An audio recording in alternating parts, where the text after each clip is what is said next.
नमस्कार, आप देख रहे हैं IBC 24। मैं हूं आपके साथ तृप्ति सोनी। छत्तीसगढ़ आज में आपका स्वागत है। छत्तीसगढ़ की खबरों का रुख करेंगे, लेकिन पहले चलते हैं मध्य प्रदेश के इंदौर, जहां एक बड़ी खबर मिल रही है। सम्राट होटल में आग लगी है। लोगों ने खिड़की से कूदकर अपनी जान बचाई है। कुछ लोग होटल में फंसे हुए हैं। फायर ब्रिगेड की टीम मौके पर है। तुकोगंज थाना क्षेत्र की घटना है। तो इंदौर में सम्राट होटल में भीषण आग लगी है। हालात ये बने कि खिड़की से कूदकर लोगों ने अपनी जान बचाई है। कुछ लोग होटल में अभी भी फंसे हुए हैं। फायर ब्रिगेड की टीम मौके पर है। तुकोगंज थाना क्षेत्र की ये घटना है। तो इंदौर में सम्राट होटल जहां ये आग लगी है, खिड़की से कूदकर लोगों ने जान बचाई है।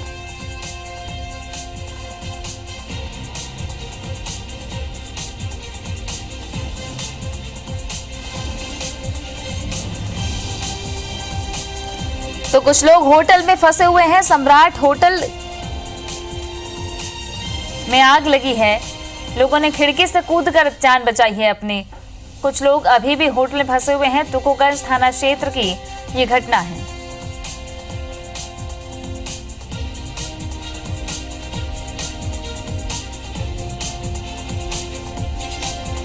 चले, रवि हेमराज सिसोदिया हमारे साथ जुड़ गए हैं। रवि, क्या स्थिति है अभी?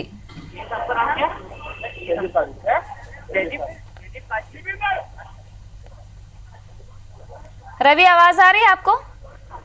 जी बिल्कुल। देखिए, अगर बात करें ये जो घटनाक्रम है, ये फिलहाल सम्राट होटल का है। होटल के आपको पहले शॉट दिखा देते हैं कि किस प्रकार से यहाँ पर आग लगी थी।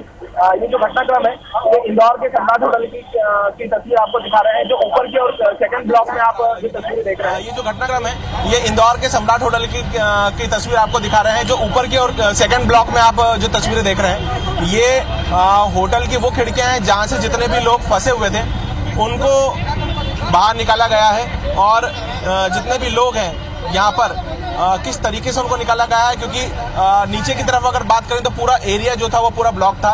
और कैसे तैसे करके पहले कांच तोड़ा गया। यहाँ पर एक जो टीआई है तहजीब काजी, उन्होंने यहाँ पर सेकंड फ्लोर पर सामने की ओर चढ़ाव लगाकर चढ़े हैं। कांच को अपने हाथों से तोड़ा है और उनको हाथ में लगी है। जी बिल्कुल। रवि, ये जो इलाका है किस तरह का इलाका है? क्या कारण बताया जा रहा है कि आग लग गई?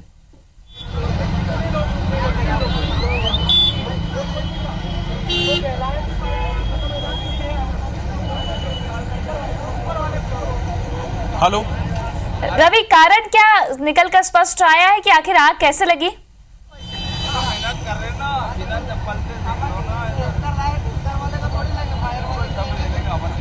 जी बिल्कुल। कारण की अब स्पष्ट तौर से बता नहीं सकते कि किस कारण के चलते संभवतः ये माना जा रहा है कि शॉर्ट सर्किट की वजह से ये जो है आग लगी है। हालांकि उन टीआई या उन पुलिसकर्मी के बारे में भी आपको बता देते हैं कि जिनके कारण ये पूरा घटनाक्रम लोगों को बचाने का जो है वो हो पाया है। आपको उनके पास लेके चलते हैं। सबसे पहले बात करेंगे टीआई तहजीब काजी जो है, ये उस समय मौके पर मौजूद थे और उनको किस तरीके से लगी थी। सर, आपसे 2 मिनट बात करना चाहेंगे। टीआई तहजीब काजी, आप पहले ये देखिए कि किस प्रकार की उनकी स्थिति है हाथ की। सबसे पहले वही चढ़े हैं और उन्होंने हाथ से अपने यहाँ पर कांच तोड़ा है और लोगों को बाहर निकाला है। मध्य प्रदेश पुलिस का जो स्लोगन है देशभक्ति और जनसेवा, तो कहीं ना कहीं जनसेवा किसी भी तरीके से की जा सकती है। और कैसे की जा सकती है वो ये देखिए आप। हाथों में लगी थी और तोड़ने को कोई साधन नहीं था, तो अपने हाथों से ही अपना जज्बा दिखाते हुए लोगों को बाहर निकाला। सर, क्या इन्फॉर्मेशन मिली थी और कितने लोग अंदर फंसे हुए थे? आज जब जैसे ही हम यहाँ पहुंचे तो 8 बजे के करीब सूचना मिली। तो ये पता चला कि हमने सबसे पहले रजिस्टर चेक किया तो उसमें पता चला कि 9 रूम लगे, जिसमें लगभग 23 लोग हैं अंदर। तो अंदर से जो एंट्री थी जाने का, लिफ्ट वगैरह, इसमें काफी धुआं था। उसमें दम घुटने की वजह से जा नहीं पा रहे थे अंदर लोग। तो फायर ब्रिगेड की मदद से फिर हमने सीढ़ी लगवाई। सीढ़ी काफी ऊंची थी, चढ़ने में दिक्कत आई थी। हमारे जो सिपाही थे राहुल जाट, संजू धाकड़, लोकेश वगैरह, वो चढ़े, उनके पीछे हम भी चढ़े।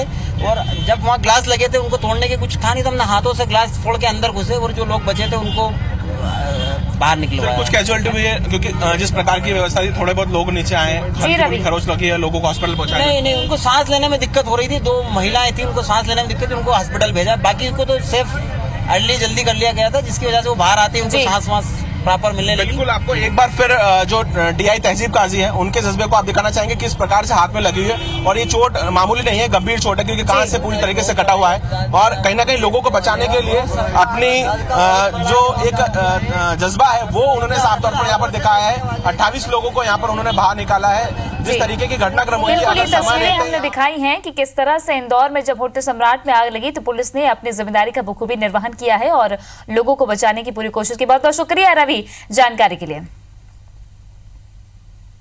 खबरों में आगे बढ़ेंगे। रायपुर से इस वक्त बड़ी खबर मिल रही है, बीजेपी कोर ग्रुप की बैठक खत्म हो गई है। कल भी बीजेपी कोर ग्रुप की बैठक हुई थी। कोर ग्रुप की बैठक के बाद आला नेताओं में चर्चा हुई है। सौदान सिंह, रामलाल, अनिल जैन चर्चा कर रहे हैं। रमन सिंह, धर्मलाल कौशिक भी चर्चा में शामिल हैं। तो बीजेपी कोर ग्रुप की बैठक, अमित शाह एक दिवसीय दौरे पर रहे और कोर ग्रुप की बैठक भी हुई, वो बैठक खत्म हो चुकी है। लोकसभा चुनाव को लेकर की रणनीति बनानी शुरू हो चुकी है और कोर ग्रुप की ये लगातार दूसरे दिन बैठक है जिसमें चर्चा हुई है। आला नेता मौजूद रहे, सौदान सिंह, रामलाल, अनिल जैन चर्चा उन्होंने की। रमन सिंह, धर्मलाल कौशिक भी इस चर्चा में शामिल रहे। राष्ट्रीय अध्यक्ष जी की उपस्थिति में 4 लोकसभा का शक्ति केंद्र स्तर के कार्यकर्ताओं का सम्मेलन हुआ और लोकसभा की रणनीति की दृष्टि से 90 विधानसभा को फोकस करके अलग अलग विधानसभा में 11 लोगों की समिति का गठन किया जा रहा है।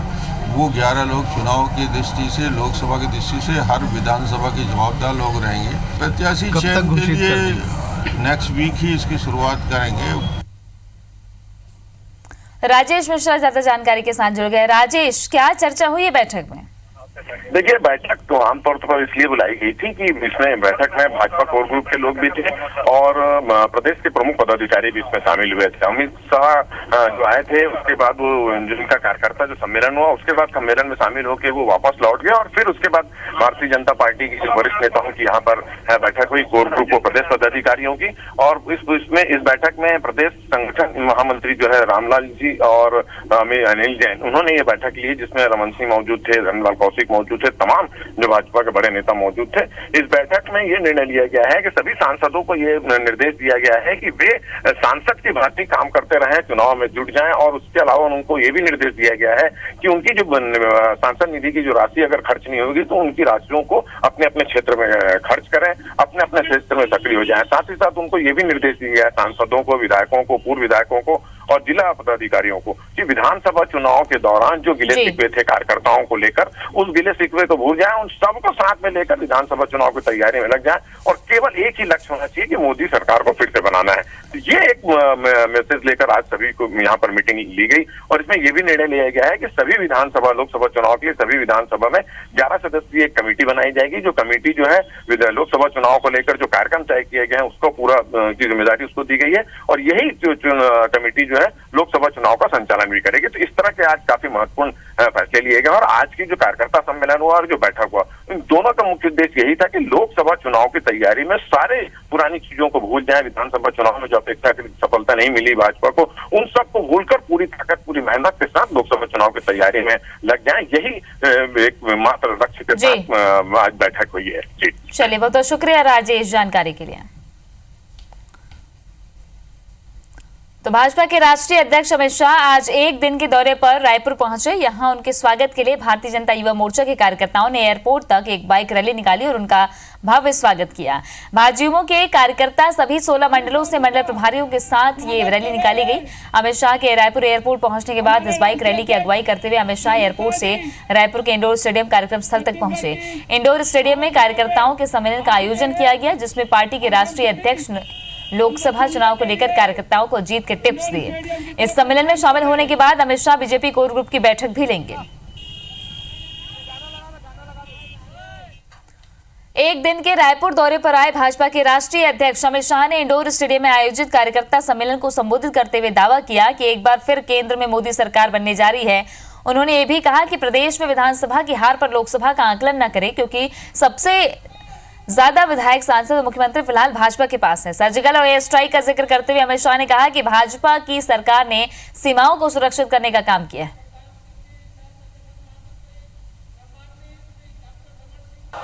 और मित्रों, नक्सलवाद का खात्मा देखिए, पश्चिम बंगाल में तब गया जब कांग्रेस की सरकार गई, आंध्र में तब गया जब कांग्रेस की सरकार गई और छत्तीसगढ़ में भी नक्सलवाद तब समाप्त हुआ जब भारतीय जनता पार्टी की रमन सिंह सरकार आई। तो कांग्रेस आती है तो नक्सलवाद आता है, कांग्रेस जाती है तो नक्सलवाद जाता है। रमन सिंह जी मुख्यमंत्री थे, कांग्रेस की सरकार थी, हमें कुछ गलत नहीं करना था, हमने कभी सीबीआई के दरवाजे बंद नहीं करे। आपको घोटाले कराने की आपकी मनसा है, इसलिए आपने सीबीआई के दरवाजे छत्तीसगढ़ के अंदर बंद करे हैं, बंद करे हैं। किसानों के साथ कितना बड़ा धोखा किया। उन्होंने कहा था हम पूरा ऋण माफ करें, अल्पकालीन ऋण को भी आधा अधूरा माफ किया। जरा छत्तीसगढ़ के किसानों को पूछिए कि उनको क्या किया, उनके वादे का क्या हुआ। धान खरीदी के मामले में भी राहुल बाबा ने यहां आकर घोषणा तो कर दी, अब ठंड में पसीने छूट रहे हैं, धान खुला पड़ा है, उसका भुगतान करने की भी ताकत नहीं है, रिजर्व बैंक से लोन लेना पड़ रहा है। हमने नया काम किया और हमारे नेताओं के नाम पर उसका नाम रखा। हमने पुरुषार्थ किया। दीनदयाल उपाध्याय, जिसको देश का हर गरीब अपना मसीहा मानता है, उनकी जन्मशती पर जो योजनाएं शुरू हुई पंडित जी के नाम पर, वो सारी योजनाओं का नाम बदलने का न करने जैसा फैसला एक कांग्रेस सरकार ने किया। शराबबंदी की बात करी थी आपने, क्या हुआ शराबबंदी का? छत्तीसगढ़ की महिलाएं पूछ रही है, हमारे वोट तो ले लिए आपने, शराबबंदी का वादा कर कर दूर दूर तक शराबबंदी का नाम नहीं कहते, उल्टा कहते सरल काम नहीं है। सरल नहीं है तो भला वचन क्यों दिया था? छत्तीसगढ़ में लोकसभा प्रत्याशी चयन के लिए आज दिल्ली स्थित गुरुद्वारा रकाबगंज प्रदेश कांग्रेस कमेटी के चुनाव समिति की महत्वपूर्ण बैठक हुई। इस बैठक में प्रदेश प्रभारी पीएल पुनिया, प्रभारी सचिव चंदन यादव, अरुण उराव, प्रदेश अध्यक्ष भूपेश बघेल समेत कई पदाधिकारी शामिल हुए। बैठक में 11 लोकसभा के लिए 100 से ज्यादा दावेदारों के नामों पर चर्चा हुई, लेकिन एक राय नहीं बन पाई।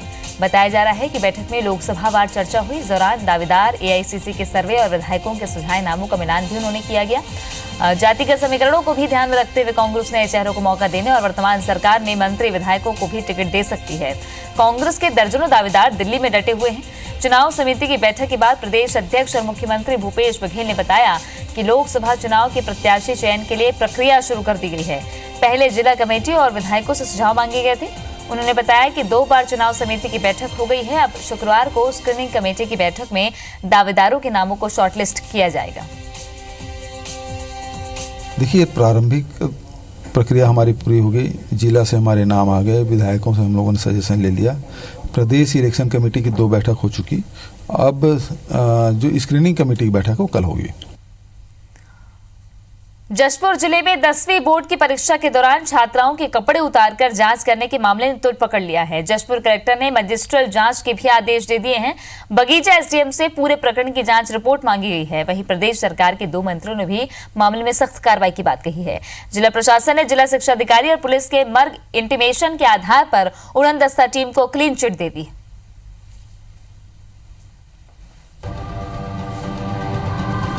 कफन में लिपटी इस लाश ने 100 सवाल खड़े कर दिए हैं, जिनके जवाब ढूंढने के लिए अब जशपुर जिला प्रशासन ने मजिस्ट्रियल जांच शुरू कर दी है। दरअसल जशपुर जिले के बगीचा इलाके के रौनी स्थित उच्च माध्यमिक विद्यालय परीक्षा केंद्र में बोर्ड एग्जाम के दौरान नकल की जांच करने उड़नदस्ता की टीम आई थी। आरोप है कि छात्राओं की जांच के बहाने उनके कपड़े उतरवा लिए गए। फिर इसी बात से दुखी होकर एक छात्रा ने खुदकुशी कर ली। परीक्षा केंद्र के सहायक, केंद्र अध्यक्ष और अन्य शिक्षक उड़नदस्ता टीम पर कार्रवाई की मांग कर रहे हैं। 10वीं का परीक्षा चल रहा था तो वो ऑफिस में लेकर के कपड़ा खुलवा करके चेक कर रहे थे तो चुटका भी नहीं मिला और हमारे टाइम भी बर्बाद हो गया। कड़ी चेतावनी की आप लोग निरीक्षण नहीं करते हो।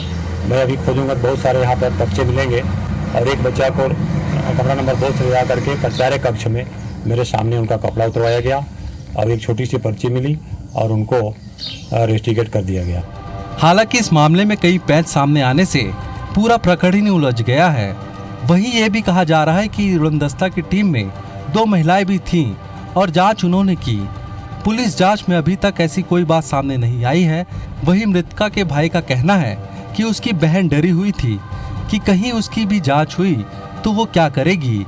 इसके अलावा छात्रा परीक्षा के समय ऑर्केस्ट्रा देखने घर से बाहर गई थी। मैं पूछा पेपर क्यों नहीं बना, बोली कि स्कूल में बड़े बड़े साहब लोग आए थे और चेक कर रहे थे, अलग अलग रूम में लेके कपड़ा खुलवा के चेक कर रहे थे। उसके बाद में घर में आके बोल रही थी कि मैं मर जाऊंगी। उड़न दस्ता टीम प्रभारी सहायक आयुक्त संतोष कुमार वहाने का कहना है कि मृतका की तो जांच ही नहीं हुई थी। जशपुर जिले के प्रभारी मंत्री उमेश पटेल और महिला विकास एवं समाज कल्याण मंत्री अनिला भेड़िया ने इस मामले में कार्रवाई करने के निर्देश दे दिए हैं। टीम में एक तारीख की बात है, मेरे साथ में विकासखंड शिक्षा अधिकारी जशपुर के थे और एक महिला शिक्षिका थी और मैं स्वयं था। 3 लोग हम लोग गए थे। पन्ना पार्ट में करीब 11 बजे के लगभग वहाँ पहुँचे और वहाँ पे एक लड़के के पास से जांच के दौरान तो हिंदी पेपर होने के बावजूद उनके पास कुछ कागज पत्तर मिले थे 8 सब्जेक्ट के, तो उसका नकल प्रकरण बनाए थे। और ये जो बताया जा रहा है कि लड़का या लड़कियों को कपड़े उतार के जांच किया गया, चेक किया गया, ये पूरी तरह से निराधार हो सकते हैं। ये बात सही डीओ से जो रिपोर्ट लिया है उसके आधार पे ये पाया गया है कि जो मनीता है उसकी जांच नहीं हुई है। उस दिन 1 तारीख की जो परीक्षा हुई है हिंदी उसमें, और बाकी बच्चों की भी जो जांच हुई है वो ये पाया गया है कि नॉर्मल जो जांच होती है बच्चों की चीट के मामले को लेकर, उस तरह की जांच हुई है। बहुत ही एक निंदनीय कार्य किया है जो वहाँ पे टीम गई थी। इसकी हम अच्छी तरह से जांच करेंगे और कड़ी से कड़ी इसमें हम कार्रवाई करेंगे। इसकी भी मुझे जानकारी तो नहीं है, अगर आपने कहा है तो मैं इसको जरूर दिखाऊंगा। तो निर्देश हो गई है, पुलिस विभाग के द्वारा भी कार्रवाई चालू कर दी है उसमें, और वो जो उसके मुजरिम में जो ऐसा कृत्य किया है उनके विरुद्ध कार्रवाई होगी। छात्रा की मौत ने कई सवाल खड़े कर दिए हैं। उड़न दस्ता टीम के साथ ही परिजन भी संदेह के दायरे में हैं। उम्मीद है कि जांच से सच सामने आएगा। जशपुर से विकास पांडे के साथ मनोज सिंह, IBC 24 बिलासपुर। और इसी के साथ इस बुलेटिन में फिलहाल इतना ही। बाकी खबरों के लिए आप बने रहिए हमारे साथ, देखते रहिए IBC 24। नमस्कार।